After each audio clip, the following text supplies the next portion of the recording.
Hey guys, what's up? It's MatchPoint here, and in today's video, I'm going to be giving you a full guide on all of the gadgets for the defenders in Rainbow Six Siege. This will cover everything from throwing C4s in Rainbow Six Siege, and as well the placement of the bulletproof cameras. Those are just a few examples, but we are going to be covering all of the operators with their different gadgets, so make sure to stick around. So if you do find this video useful, consider dropping a like on the video, and if there are any topics that you would like me to cover next, or if you do have a specific topic that you are struggling with and would like me to cover it, well, make sure you comment it down below so I know to do them. Just a reminder that I do stream on Twitch on Mondays, Wednesdays and Fridays. There will be a link down below in the description if you would like to check it out. If you are new around here, welcome, and I hope you enjoy the video. So let's get on into it. First of all, we are going to be starting off with the bulletproof camera. I do know a popular gadget is the C4 and it is quite tricky to throw it correctly, so I will be giving you tips for that later on in the video, so make sure you stick around to the end. The bulletproof camera is your standard camera, however it does not get shot out by bullets. Instead,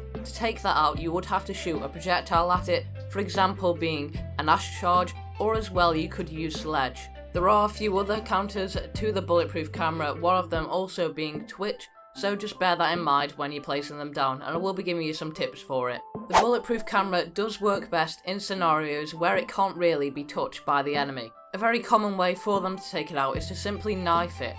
And if you do manage to get the enemy to use one of their utilities on it, for example a Nash charge, well that is really going to be a bonus for you, as they could have very easily taken it out a different way. Which is why you should be basing your placement of the bulletproof camera in areas where they can't get to it.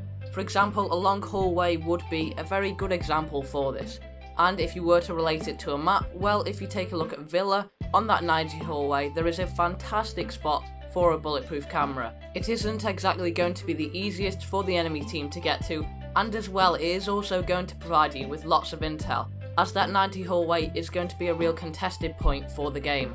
While you do want to be putting it in places out of reach, I would also recommend to put it in places where you can gather that intel, and the 90 hallway on Villa is a perfect example. Remember, you don't always need to spot the enemy, you can simply make that call out for them and gather the intel that way. Now just a tip for placing down the bulletproof cameras, you can alter the placement of it. If you wanted to, you could crouch and place that bulletproof camera down to alter the placement of it to make it a little bit harder and trickier for the enemy to take it out, just a simple trick. Putting it in a higher position would be considered best in order for you to gather the intel, therefore you can just simply look your screen up and then place it down, as it will give you that option there.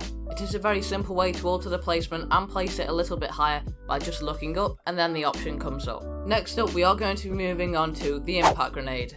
When you decide to select this, you will have 2 impact grenades in your loadout. If you are going to be anchoring down the site, then these can be great for putting rotations in for you and your team to move fluidly between the sites and get various angles. A rotation simply means an area where you and your team can make way through. If you are going to be roaming, you should be not using your impact grenades on the site, that is not your role, and your teammates should be doing it who are anchoring down the site, who either have shotguns or impact grenades for the rotation. There are many things you will need your impact grenades for when roaming, such as a distraction. Distractions can be great when throwing an impact grenade at a different soft wall and maybe rotating around a different way. However, if your enemy is slightly smarter, then you can use that distraction as a bluff and actually move and push through it. As well, impact grenades allow you to rotate to a different position. If you are feeling you're outnumbered, or you're simply not able to take them on, or you need to rotate away to get a different angle, well you can use them for that. As in the clip, I did blow that hatch open with my impact grenade so I could rotate away, which does essentially allow you to reset as a roamer and gain a different position. But the impact grenades don't only have to be used for a distraction, you can simply use it to gain a new POV. If the enemy are going to be pushing into a certain area and you feel like you need to make that rotation open so you can gain a different angle onto them for when they come through, then feel free to do so with that impact grenade. The next gadget for the defenders that we are going to be moving on to is going to be the Deployable Shield. The Deployable Shield acts as a great point of cover for defenders in Siege. Keep in mind that it can be taken out by explosives, such as an Ash charge, even Zephyr and Sledge as well, and a few other operators.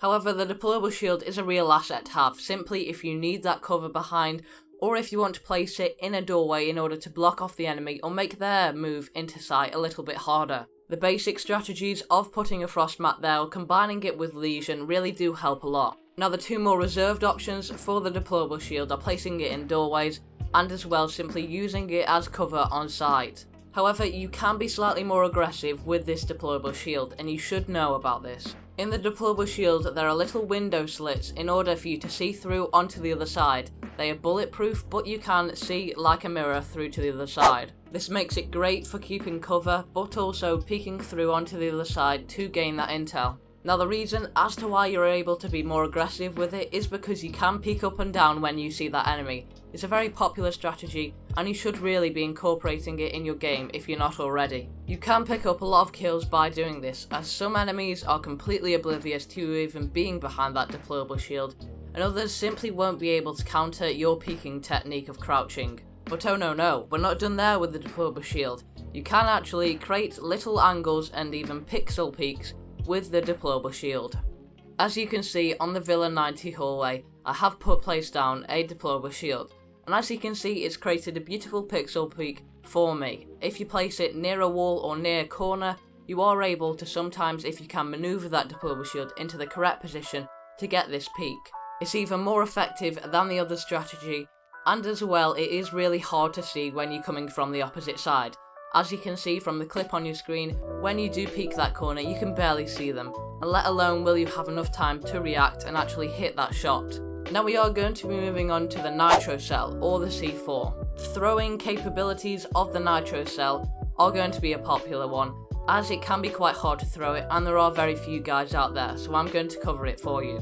Now before we get into it, just to let you know, I am going to be covering a full in-depth guide on the C4 or the Nitro Cell, as I do feel it needs that depth. But as well, I'm in the process of developing a formula or a routine strategy for practicing that C4 throwing. So make sure you are subscribed with notifications on for when it does come out. Now into the tips.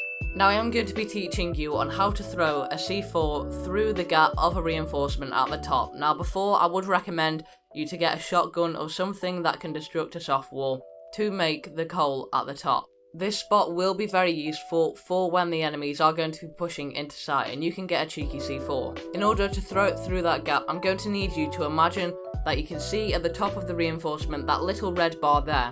Imagine there are 3 more red bars that make up the full reinforcement. You should be lining that white dot with the C4 as if there are 3 more of those red reinforcement bars at the top, as this obviously is going to apply to every single reinforcement as they all have that little red bar at the top. Imagine there are 3 more and line it up correctly. It's going to take some practicing, so please apply it. Now in order to practice regularly throwing the C4, I would recommend hop onto Villa and use the same technique that I've used here. I've gone to the 90 hallway and it will be a clip on your screen showing you where to go, and you need to practice it, throwing it, lining it up and seeing how far you get by lining it up with the different beams on the top. When you are able to line it up with the different beams, you'll get a feel of how far you actually need to throw it and line it up with in order to get it to that distance. A popular one that has been requested is throwing a C4 on Chalet over the window. First of all, you need to shoot out all of the windows so that your C4 can fit through.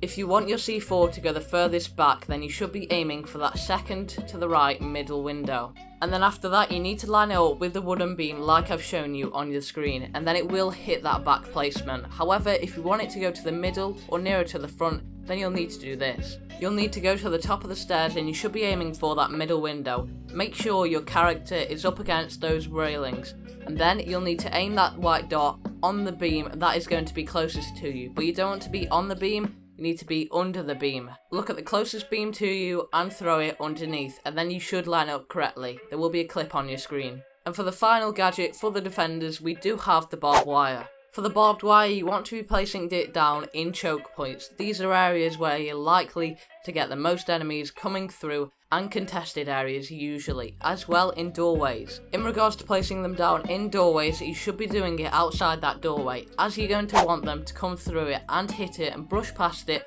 whenever they're walking near it. This way, especially if you hear them actually knifing it, you're able to make a quick peek from it. And as well, whenever they're coming past that doorway, they're obviously going to hit it. If you need some extra firepower and also to stop those drones coming through, then you can electrify the barbed wire with Bandit. And that is going to be it for today's video, guys. I hope you have all enjoyed. If you did or you found this video useful, then make sure to leave a like on the video and subscribe for more tips and tricks like this. Just a reminder that I do stream on Twitch on Mondays, Wednesdays and Fridays. And I'll catch you guys in the next one. Bye bye.